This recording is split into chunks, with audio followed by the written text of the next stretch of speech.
We now join Rashida Lucas and T.P. Lucas as Judge Lynn hears their case.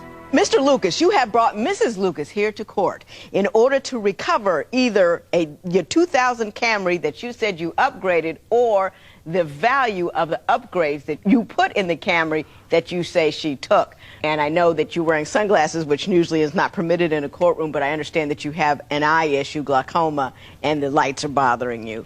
Mr. Lucas, I'm going to start with you. Why don't you tell me how we got here and why it is you've needed to come to court to get this car back?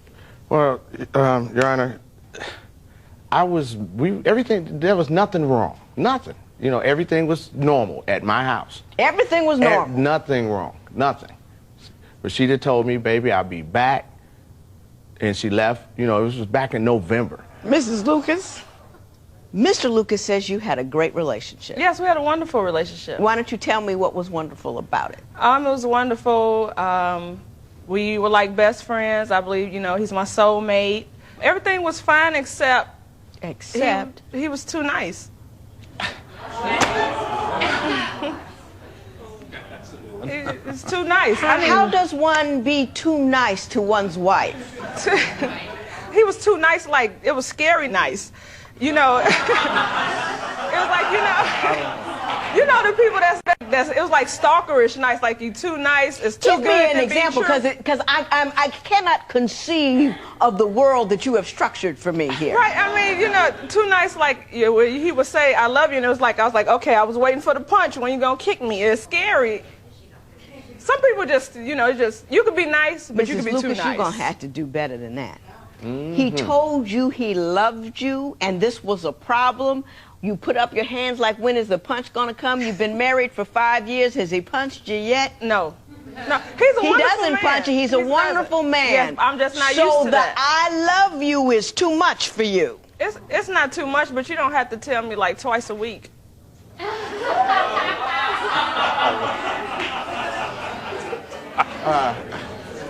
Can't figure that.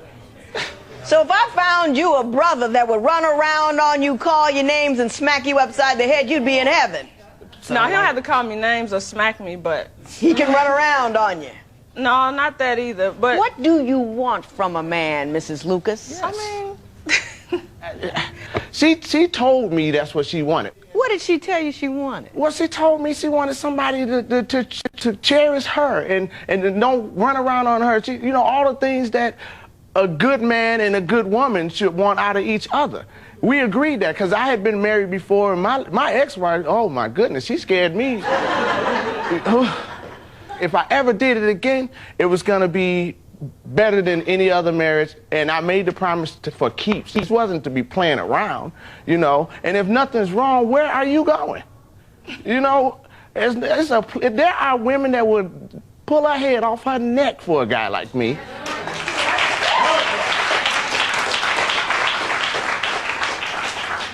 I'm gonna ask you one more time. He made me gain weight.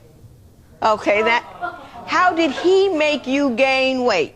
Because, I mean, now the man can cook, brother can throw down. But he cooked full-course meals for breakfast, lunch, dinner. 2 o'clock in the morning, if I was hungry, he wouldn't fix me a sandwich. This man would make a whole meatloaf, potatoes, a gravy, vegetables, a big stupid cup of Kool-Aid. I go to sleep right on that. Get up in the morning, he done fix French toast, pancakes, grits, biscuits. So now I'm laying on food on top of the food I just laid on a couple of hours ago. So your complaint is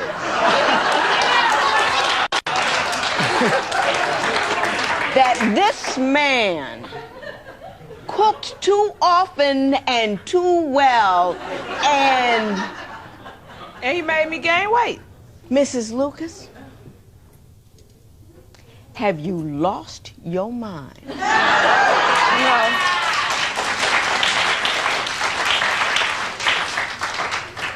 I have women coming in here whose men are leaving them because they got too heavy. You got heavy based on his...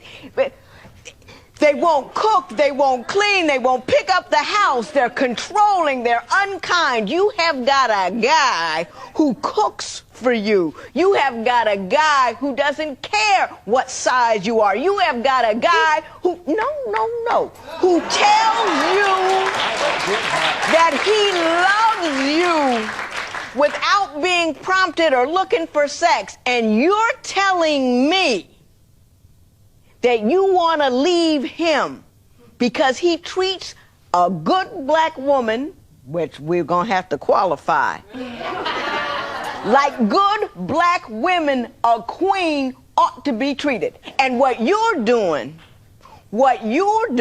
is taking I am a self-centered individual. And I don't appreciate what a man has brought to my table. So I'm going to make up some stupid reason to say what it is stupid. And I very rarely say that about anybody. Do I, Joe? I don't say things are stupid. Very rarely, because people have odd points of view. That's okay.